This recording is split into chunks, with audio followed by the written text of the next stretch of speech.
Alléluia. Nous avons eu un bon message. Le premier point de ce message, c'est que les chrétiens ont porte ouverte dans tous les lieux. Abias était chef de la maison d'Achab.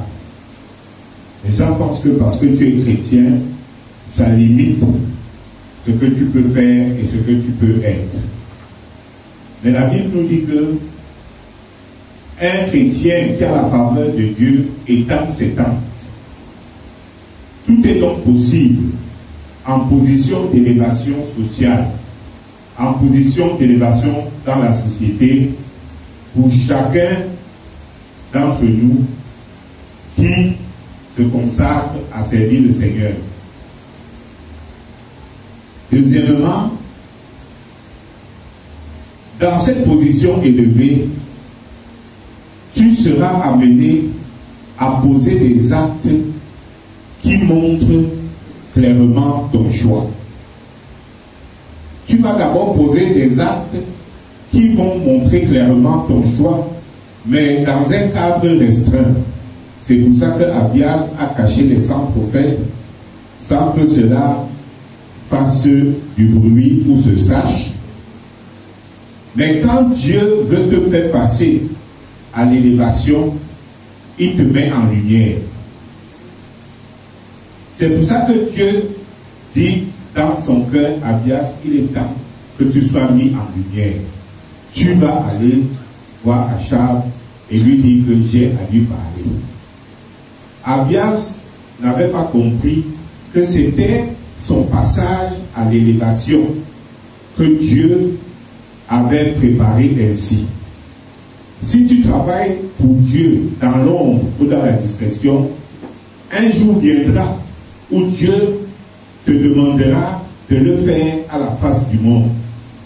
Auras-tu honte ce jour-là? Auras-tu peur ce jour-là? Vas-tu peser le pour et le contre ce jour-là?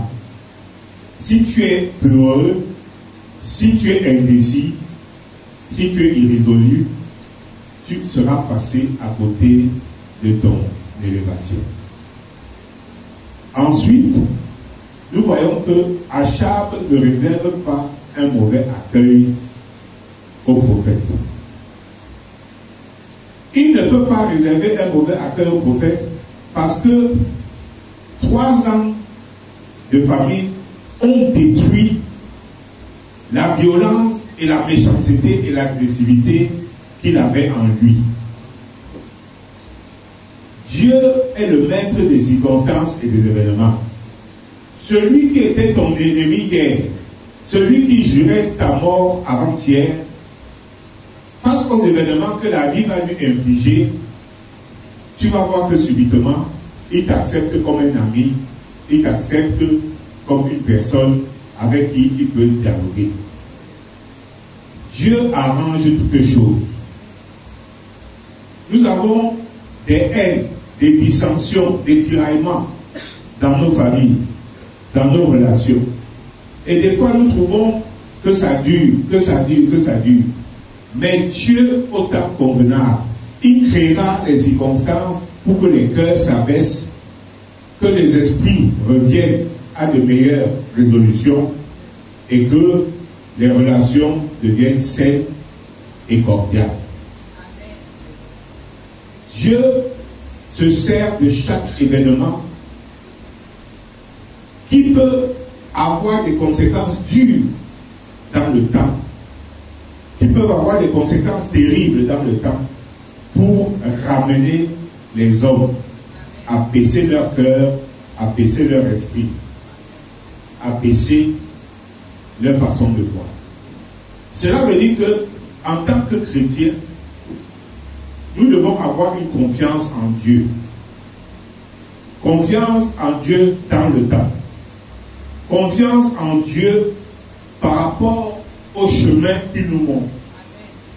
Confiance en Dieu par rapport à la gestion de nos relations. Quand je vais au village, mes cousins et mes oncles me racontent toujours le temps passé de la solidarité indéfectible entre nos grands-parents, leurs frères, leurs cousins. Aujourd'hui, la vie, c'est compliqué. Mais en tant que chrétien, continue à faire ton travail. Persévère, ne lâche pas. Et Dieu va créer les circonstances qui permettront que tout ce qui était difficile hier devienne facile aujourd'hui dans les relations familiales, dans les relations amicales, dans les relations de voisinage. Que le Seigneur vous bénisse.